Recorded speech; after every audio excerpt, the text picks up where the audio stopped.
Tinitiyan mo na yung paninda. Pinapantayan ko na yung nagtitinda eh. Kala ko bibili ka eh.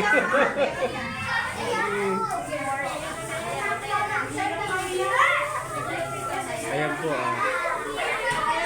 Yan po yung mga mga points nila nung nagpipiding program po tayo sa mga kabataan. Mga bata. Ayan po yung kanilang regalo, pamasko sa kanila nung marami po silang natutunan sa Bible study at sa mga gawain. Ayan po. Ayan na po yung regalo ni Lord sa kanila. Ayan po.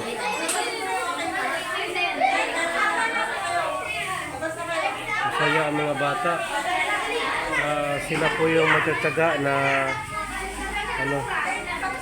ma-attend ng mga feeding program at saka Bible study mga bata. Kaya ngayon, mayroon din silang natanggap na pa-premyo.